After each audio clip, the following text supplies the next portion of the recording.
औज़ुबिल्लाहिमिनश्शैतानिर्रजीम बिस्मिल्लाहिर्रहमानिर्रहीम। Unit number 11 के expected questions, first year mathematics, solution of triangle. इस video के अंदर सोल्यूशन भी मौजूद है। इंपॉर्टेंट क्वेश्चंस इस साल के पेपर में आने की चांसेस हैं। उम्मीद करता हूँ कि आप वीडियो को एंड तक देखेंगे और अपने दोस्तों को ज़रूर शेयर करेंगे, लाइक भी करेंगे और सब्सक्राइब भी। ट्रायंगल के सोल्यूशन दो तरह के हैं। एक राइट एंगल ट्रायंगल है जिसमें ट्रिग्नोमेट्रिक रेशियो का फार्मूला लगता है, जैसे कि sine is the ratio between opposite to the hypotenuse या परपेंडिकुलर टू द हाइपोटेनस, और sine theta is ratio between adjacent to the hypotenuse या बेस टू द हाइपोटेनस। उसके बाद टेंजेंट या tan theta is the ratio between base perpendicular to the base या opposite to the adjacent. उसके बाद जो दूसरी एक्सरसाइज है 11 चैप्टर में, ऑब्लिक ट्रायंगल। वो ट्रायंगल इसमें कोई भी एक एंगल राइट एंगल ना हो, वहाँ पे ट्रिग्नोमेट्रिक रेशियो अप्लाई नहीं करते हैं। वहाँ पे यकीनन हम साइन, कोसाइन, टेंजेंट लॉ या हाफ एंगल का फार्मूला। पहला सवाल जो है तो आप दो मेथड से कर सकते हैं, लार्जेस्ट एंगल निकालना हो या स्मॉलेस्ट एंगल। आपके पास तीनों साइड मौजूद है। आप ट्रिग्नोमेट्रिक के अंदर कोसाइन लॉ को भी यूज कर सकते हैं और चाहे तो आप हाफ एंगल फार्मूला भी। जब तीन साइड्स आपको मौजूद हो ट्रायंगल के, जो सबसे बड़ी साइड होगी उसके सामने वाला एंगल सबसे बड़ा होना चाहिए। ये 9-10 के अंदर थ्योरम में मौजूद है। If two angles of a triangle are unequal then the side opposite to the largest angle is greater than the side opposite to the shorter angle. यहाँ पे देखते हैं तो तीन साइड है, 26 सेंटीमीटर, 20 सेंटीमीटर और 10 सेंटीमीटर। यहाँ पे हमें लार्जेस्ट एंगल मालूम करना है, तो इसका मतलब गैमा मालूम करना है। Gamma is the largest angle. अगर इस सवाल में स्मॉलेस्ट एंगल मालूम करना होता तो alpha will be the smallest angle.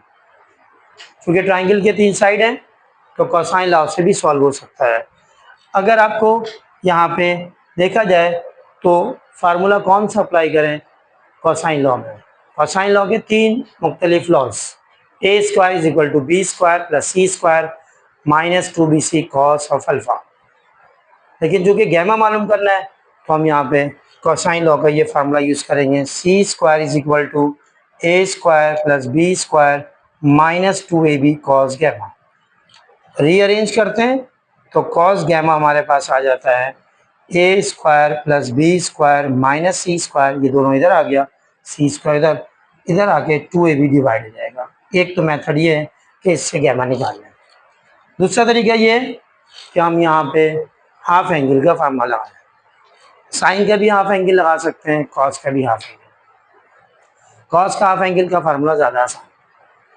अगर कॉस अल्फा बाई 2 है तो इसका मतलब इस फार्मूले में s minus a upon b c square root, और गैमा अगर है तो गैमा के लिहाज से cos gamma by 2 is s minus c upon a B.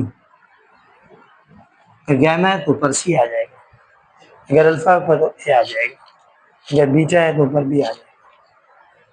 इस फार्मूले की मदद से हम क्या निकाल सकते हैं? गैमा। एस क्या होता है? Semi parameter. इस फार्मूले से एस निकलेगा, फिर इस फार्मूले में रखेंगे, स्क्वायर रूट निकालेंगे, फिर कॉस का इनवर्स होगा, तो ये कैलकुलेट हो जाएगा। दूसरा सवाल, ये भी बहुत ज़्यादा important, the measure of two sides of a triangle are 4 and 5 units.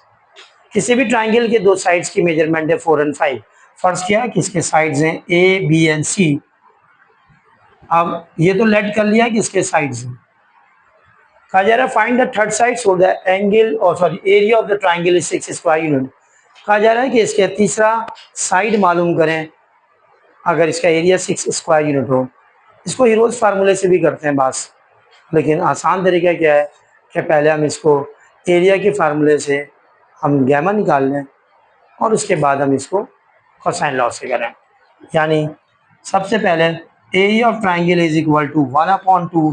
फर्ज किया ये साइड ए है और ये बी, तो हमारे पास हो गया a b sine of gamma. यहाँ 6 रखा, 1/2 4 इंटू 5 साइन गैमा, इससे गैमा निकल जाएगा। ये 20/2 10 10 डिवाइड हो जाएगा 6/10 दैट इज 0.6। गैमा हो जाएगा साइन इनवर्स ऑफ 0.6। जब साइन इनवर्स 0.6 आ जाएगा आपके पास एंगल, तो आप कोसाइन लॉ से थर्ड साइड निकाल लेंगे। It is the easiest method to find the third side. इसको आप खुद सॉल्व कर लीजिएगा।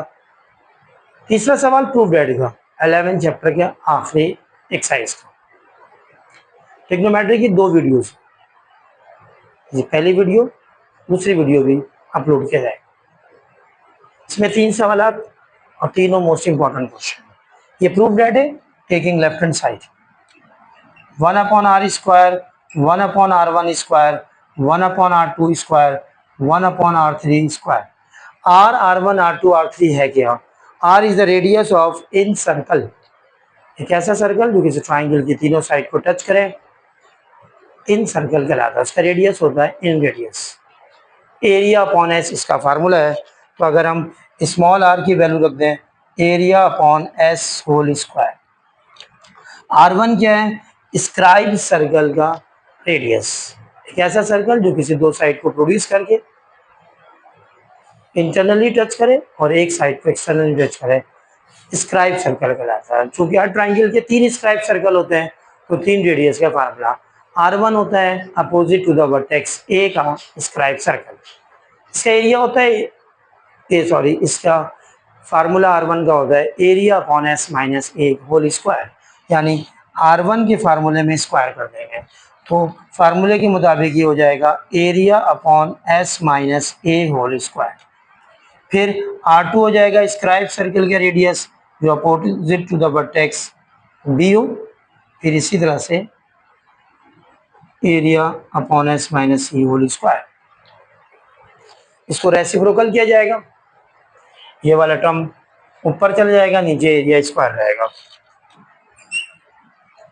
इसका मतलब ये बन जाएगा s square upon area square, ये वाला बन जाएगा s minus a whole square upon area square, ये वाला बन जाएगा s minus b square upon area square, और आखिरी वाला हो जाएगा s minus c square upon area square. चूंकि इन चारों टर्म में डिनोमिनेटर सेम है तो they are called like fractions. इसको एरिया ऑफ स्क्वायर, या आ गया आपके पास कॉमन यानी LCM, S square plus s minus a square s minus b square, उसके बाद आ जाएगा हमारे पास एस माइनस सी स्क्वायर। इन सबको खोला जाएगा फार्मूले से, तो आखिरी में आपके पास बच जाएगा a square plus b square plus c square divide by area square. उम्मीद करता हूँ कि आज के लेक्चर में क्वेश्चन भी समझ में आ गया होगा, इसका सोल्यूशन भी और साथ साथ इम्पॉर्टेंट क्वेश्चन भी। अल्लाह हाफिज़।